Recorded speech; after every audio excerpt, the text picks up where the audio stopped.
Hello! Today we're going to paint a tree. So there's lots of ways to make art. That is the coolest thing about art, right? Today I'm using gouache paints and I will show you which colors. These are all Holbein acrylic gouache. I've got a green, I've got a cobalt blue, I've got a vermilion. I do end up using a super opaque black at the end, though I try to keep those for finishing touches because I would rather use sepia. So I've got sepia, I've got a primary white, I've got a Naples yellow, and of course a burnt sienna. I really like burnt sienna and vermilion together for several versions of brown, and then mixing cobalts and greens in. Leaf green. So we're going to be making this tree right here. It's not quite dry. This is an apple tree that I found in October out in the national park here, Sleeping Bear Dunes in northern Michigan. We go apple picking every year. You can head out to the national park and pick a certain amount, I think like a bucket of apples per person. This is that really nice vermilion and burnt sienna together with more vermilion than burnt sienna so that it's a little more red. But then you've got the burnt sienna, vermilion, and sepia happening down here. This is the reference photo and that was posted last month. It just had the cutest little creature hideout. Let me show you what it's in. This is something that I started also last year and haven't gotten a chance to finish. The front of it looks like this. It's more of those cedar trees. And then as you open it up, I was doing more all collage. And I'm gonna start painting these into here. The underneath is some really old newspaper that was given to me by a family member whose grandfather ran a printing press in Columbus, Ohio. And this newspaper is over 100 years old. And I put a few washes of acrylic and gouache over it, so it kind of forms this nice background that you can still see through. And I'm also using a Princeton Velvetouch No. 6 brush. This is the brush I use the entire time. I love these brushes. They're round brushes, and because they hold a lot of paints, but they make a nice point as long as you take care of it.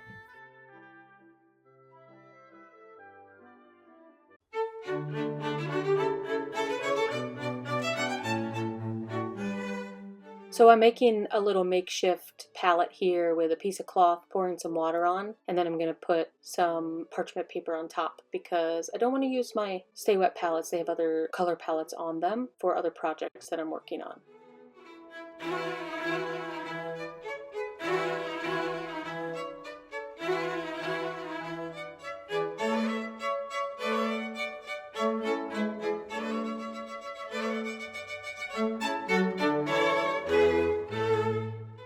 I'm gonna do a little test color palette on this piece of paper. I'm mixing a bunch of different values and different shades of greenish just to test some things out and see if I like how it's going before I start in on my little tree zine where I would hope it would be a little more final.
I really like how these colors turned out, and the values look really good too. So I think I'm ready to move on and paint the final tree into my zine. I'm not going to sketch anything. I'm going to let all those shapes just kind of come to life in an organic, sort of abstract way, just like we did in the practice one.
In this one, I'm painting the shapes to mimic how the branches spread out from the center of the tree. If you remember our reference, all of these branches kind of go up and in every direction and down in every direction. So that's how I'm laying out the shapes initially.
With this black, I'm really going in to just emphasize enough contrast. I want to have really dark darks and really light lights to mimic how light is going to be kind of dappling through all the leaves.